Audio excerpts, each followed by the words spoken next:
ముఖ్యమంత్రి నారా చంద్రబాబు నాయుడు గారు చిత్తూరు జిల్లా వెళ్ళారు.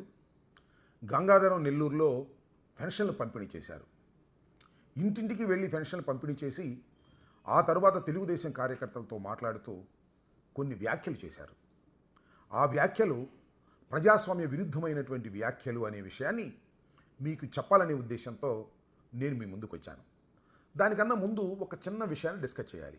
అదేంటంటే, ఇంటింటికి వెళ్ళి చంద్రబాబు నాయుడు గారు పెన్షన్లు పంపిణీ చేశారు.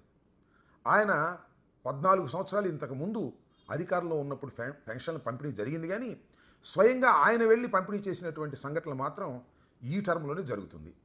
దీనికి కారణం ఎవరు అనేది ఇక్కడ మనం కొద్దిగా చర్చించుకుందాం.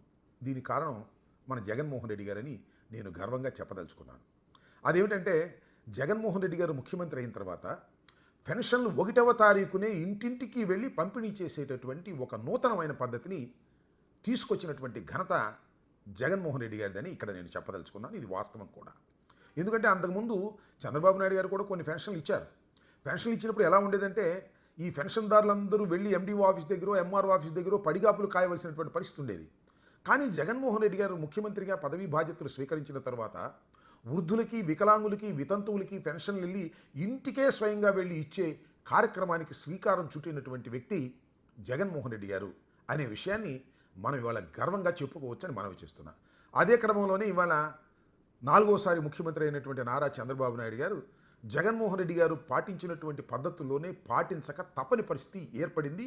అందువల్లనే ఆయన ప్రతి నెల 1వ తారీఖున పెన్షన్ల పంపిణీ కార్యక్రమం చేస్తున్నారు. ఆయనే కొన్ని చోట్లకి వెళ్ళి స్వయంగా పంపిణీ కార్యక్రమం చేస్తున్నటువంటి విషయాన్ని కూడా మనం చూస్తున్నాం. ఇప్పుడు నేను మీతో పాలు పంచుకోవాలనుకుంటున్నటువంటి అంశం ఏమిటంటే, పెన్షన్ల పంపిణీ అయిపోయిన తర్వాత ఆయన తెలుగుదేశం నాయకులతోనూ కార్యకర్తలతోనూ సమావేశంలో మాట్లాడారు. సరే, ఆయన పార్టీ గురించి మాట్లాడుకుంటే ఎవరికి ఏమీ అభ్యంతరం లేదు. కానీ వైఎస్ఆర్ కాంగ్రెస్ పార్టీ మీద విషం కక్కేటటువంటి మాటలు మాట్లాడారు. ఆయన ఈ రాష్ట్రానికి ముఖ్యమంత్రి. ఆయనకి ఎన్ని సీట్లు వచ్చినా, ఎవరు ఓట్లు వేసినా, ఓట్లు వేయకపోయినా, ముఖ్యమంత్రి అయిన తర్వాత ప్రజలందరూ సమానము అనేటువంటి పద్ధతుల్లో వ్యవహరించాలి ఏ ముఖ్యమంత్రి అయినా. ఆయన మాట్లాడిన మాటలు ఏమిటంటే, మీరు ఎవరైనా సరే, అధికారులు కానీ, శాసనసభ్యులు కానీ, ఎవరైనా సరే వైసీపీ నాయకులకు కానీ, కార్యకర్తలకు కానీ పని చేయడానికి వీల్లేదు. పని చేస్తే నేను గుర్తుపెట్టుకుంటాను, వారి సంగతి కూడా తేలుస్తాను అని డైరెక్ట్గా ఆయన నాయకులకి, అదేవిధంగా తెలుగుదేశం ఎమ్మెల్యేలకి, ఎంపీలకి, అధికారులకి వార్నింగ్ ఇవ్వటం అనేది ప్రజాస్వామ్య విరుద్ధమైనటువంటి అంశం. మిమ్మల్ని ఒకటే కోరుతున్నా,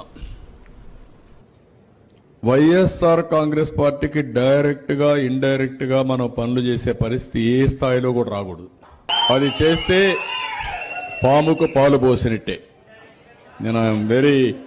నేను తెప్పించుకుంటున్నా, నేను అది కూడా చెప్పేస్తున్నా. ఇక్కడ మిమ్మల్ని ఒకటే కోరుతున్నా, ప్రిన్సిపల్ ఆఫ్ న్యాచురల్ జస్టిస్కి చాలా విరుద్ధంగా ఆయన ముఖ్యమంత్రి స్థాయిలో ఉండి మాట్లాడడం అనేది చాలా బాధ కలిగించేటటువంటి అంశం.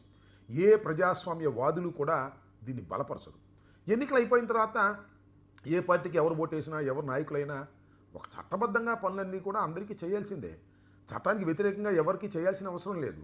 చట్టబద్ధంగా ఉన్న పనులు కూడా వైసీపీ నాయకులు అయితే చేయడానికి వీల్లేదు, వైసీపీ కార్యకర్తలు అయితే చేయడానికి వీల్లేదు అనేటువంటి ధోరణి, పద్ధతిని ఈ రాష్ట్ర ముఖ్యమంత్రి అనుసరించడం అనేది చాలా దుర్మార్గం. బహుశా నాకు తెలిసి ఈ దేశంలో ఏ ముఖ్యమంత్రి, ఏ ప్రధానమంత్రి కూడా ఇంతవరకు భారతదేశానికి స్వాతంత్రం వచ్చిన తర్వాత ఈ రకమైన పద్ధతుల్లో మాట్లాడినటువంటి, వార్నింగ్ ఇచ్చినటువంటి సందర్భాలు లేవని నేను ప్రగాఢంగా విశ్వసిస్తున్నా.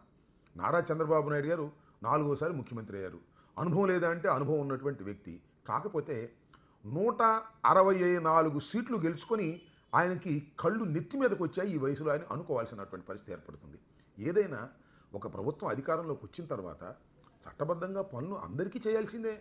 అందరికీ చేయకోకుండా కేవలం తెలుగుదేశం పార్టీకి ఓటు వేసిన వారికి మాత్రమే ఈ ప్రభుత్వం పనులు చేస్తుంది.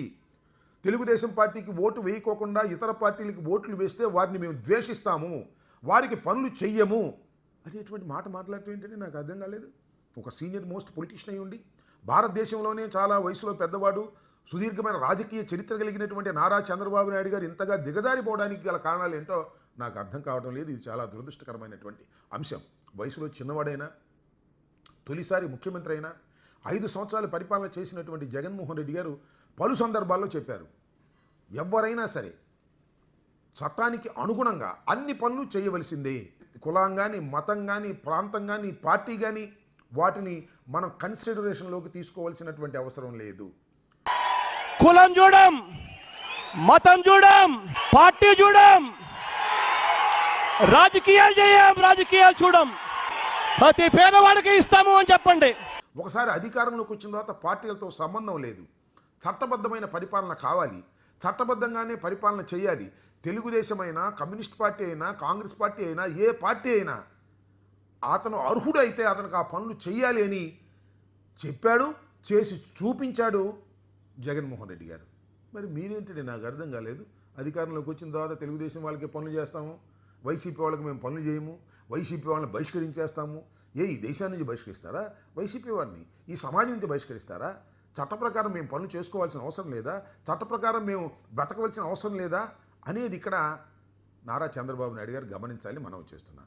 ఈ విధమైనటువంటి అప్రజాస్వామికమైనటువంటి విధానాలను అనుసరిస్తున్నటువంటి ఏ రాజకీయ నాయకుడు కలకాలం మనుగడ సాగించలేడని వాస్తవాన్ని నారా చంద్రబాబు నాయుడు గారు గమనించడం కొద్దిగా ఆలస్యం కావచ్చేమో, కానీ ఇది చాలా తప్పిదం. ప్రజాస్వామ్యంలో ఇంత అహంకారంగా పనిచేయటం అనేది ప్రజలు విశ్వసించరు, ప్రజలు హర్షించరు అనే విషయాన్ని దయచేసి నారా చంద్రబాబు నాయుడు